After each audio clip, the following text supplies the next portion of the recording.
Bem-vindo a bordo, eu sou o Cláudio Luquezzi e estamos começando mais um Documento Revista Asas.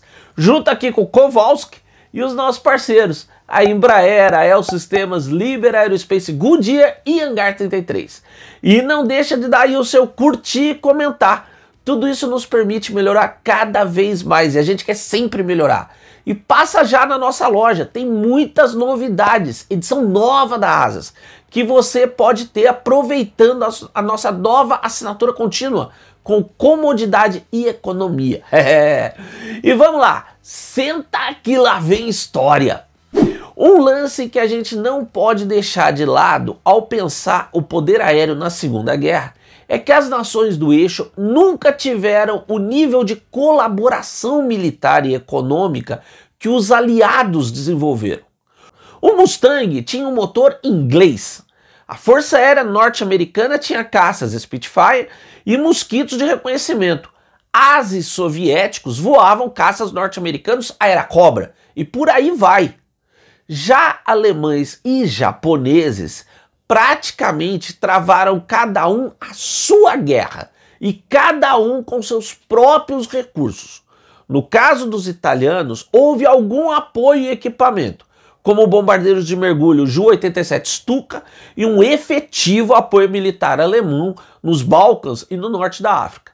Mas nem de longe algo como um programa de produção conjunto de qualquer aeronave.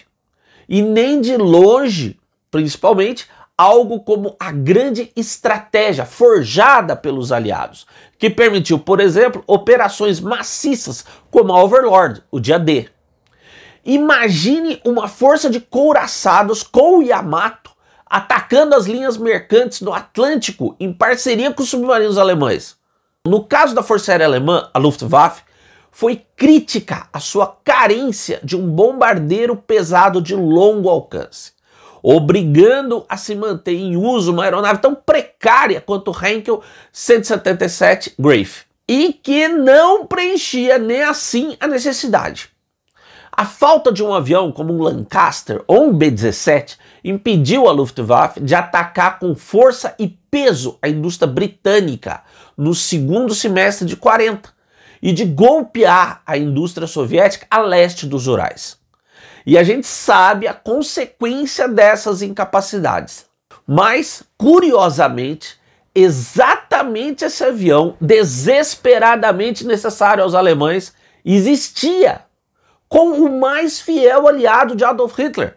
Quando a guerra começou, a Força Aérea Italiana, ela mesma, a Regia Aeronautica, tinha iniciado um programa de modernização com novas aeronaves, o Plano R, que incluía também um lado operacional, que, entre outros pontos, definia a criação de uma força de bombardeio estratégico. E a Piaggio vinha trabalhando no bombardeiro quadrimotor na segunda metade dos anos 30, o P-50, cujo primeiro protótipo, com motores Isotta Fraschini 11 RC V12, voou em 1937.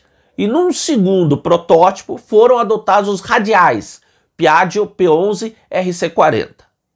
Mas foi aí que chegou na equipe o engenheiro Giovanni Casiraghi, que tinha trabalhado nos Estados Unidos e inclusive em contato com o programa do B-17.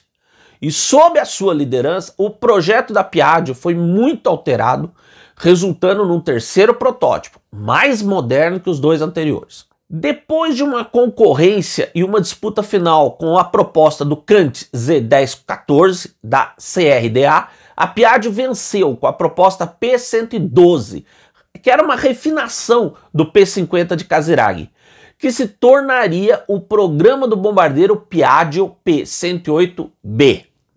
O primeiro protótipo voou em 24 de novembro de 1939, mas foi destruído num acidente pouco depois, atrasando os testes em 8 meses. O segundo protótipo ficou pronto em setembro e o terceiro, equipado com os motores Piaggio P12, que superavam as falhas dos P11, em fevereiro de 41. Em junho de 41, o quadrimotor foi aceito para serviço na Regia Aeronáutica.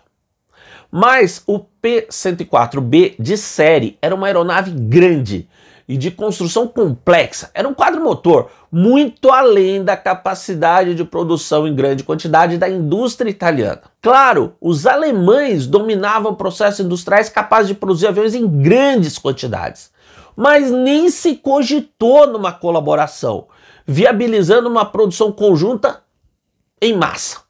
Sorte dos aliados. Apesar disso, foram criadas duas unidades de bombardeiros pesados, as esquadrilhas 274 e 275, com a primeira sob comando do capitão aviador Bruno Mussolini, ninguém menos que o filho do Duce, Benito Mussolini, e que recebeu os primeiros 4 P-108B já operacionais. Mas ainda na fase de treinamento da esquadrilha 274, um acidente com um dos bombardeiros tirou a vida de Bruno, que tinha sido inclusive herói da Guerra Civil Espanhola e era muito popular entre os seus comandados. E a esquadrilha passou para o comando do tenente-coronel Castellani. Enfim, em 9 de junho de 42, acontecia o batismo de fogo do Piaggio P-108. Com 2 aparelhos, olha só 2, hein? Atacando alguns comboios aliados. Em seguida, em 28 de junho, houve a primeira missão de longa distância. Decolando da Sardenha, 5 P-108B rumaram contra a base britânica em Gibraltar. Um dos bombardeiros teve de retornar logo após a decolagem, mas os outros 4 prosseguiram e atacaram com sucesso o Porto Britânico, sem perdas. Mas na volta, 3 tiveram de pousar na Espanha, de jeito que apenas um cumpriu toda a missão. Mais tarde, os espanhóis devolveriam apenas um desses 3 Piaggio, e os outros 2 acabaram sucateados. Mesmo assim, até outubro de 42, outras 4 missões foram feitas contra Gibraltar. E nessas missões, 2 bombardeiros foram perdidos, mais 2. Os italianos se dedicaram a melhorar o P-108B, mexendo na sua estrutura para ficar mais leve, ampliando a autonomia e também a segurança das missões. Também foram instalados tanques extras, foi retirada a torreta do nariz e foram feitas alterações nos motores e nas armas, com as metralhadoras de 7.7 mm leves demais para intimidar os caças da RAF, trocadas por armas de 12,7 mm. Com a invasão da África do Norte francesa pelos aliados, os P-108B fizeram missões de reconhecimento estratégico e bombardeio noturno. Foram 13 missões de bombardeio de novembro de 42 a janeiro de 43, com a perda de 3 bombardeiros. E era tudo que a esquadrilha 274 podia fazer. Ela sempre operou sem escolta de caças e com números muito pequenos de aeronaves. Simplesmente havia um mísero punhado de bombardeiros pesados disponíveis. Aliás, deixa eu explicar. A esquadrilha 275 durou muito pouco e a 274 acabou sendo a única unidade de P-108 da rédea aeronáutica na guerra. Em janeiro de 43, com apenas 3 P-108B, a esquadrilha foi transferida para Siena para se recompor. Remotorizados com os Piaggio P-12, os bombardeiros iam retomar os ataques contra Gibraltar em julho de 43. Era o plano, mas aí os aliados invadiram a Sicília. Nas noites de 11 a 14 de julho, realizaram ataques individuais ou em pequenas formações contra a frota aliada de invasão ou ao porto de Augusta, mas tiveram perdas pesadas. Como eu disse, eles operavam sem escolta. Numa das últimas missões, em 22 de julho, 2 bombardeiros decolaram de Guidônia para atacar Augusta e um foi perdido. Então, quando houve o armistício italiano em 8 de setembro, a esquadrilha 274 tinha apenas 3 aviões ativos, só isso. E termina aí a história desse Piaggio P-108B? Bom, nas operações de combate, sim. Mas, junto com o bombardeio estratégico, a Piaggio desenvolveu 2 variantes de transporte. Uma civil, a C, para rotas comerciais, e a segunda, a T, militar, podendo levar até 56 soldados equipados ou diversos tipos diferentes de cargas e suprimentos, até mesmo como caças desmontados e até mesmo veículos leves. O primeiro P-108C voou em 16 de julho de 42 e em dezembro foi para Guidônia, onde foi testado inclusive pelos alemães, sendo autorizada no início de 43 a construção de um lote de 5 aparelhos, mas só 3 ficaram prontos até o armistício, e esses foram tomados pelos alemães e levados para a base Mulldorf. Já o primeiro P-108T voou em 7 de setembro de 42 e seus testes se estenderam até março de 43, com excelentes resultados que impressionaram até os alemães, mas só 2 aparelhos de série ficaram prontos. Com uma urgência de grandes aviões de transporte, os próprios alemães conseguiram completar alguns P-108 de transporte inacabados e chegaram a ter 9 em serviço em fevereiro de 44. E esses aviões eram extremamente queridos pelos alemães. E dá para entender, porque um único P-108 levava a carga de 6 Ju-52/3M. Houve também tentativas, ainda na Regia Aeronáutica, de se adaptar ao P-108B como aerotorpedeiro, mas isso não chegou a ser operacional.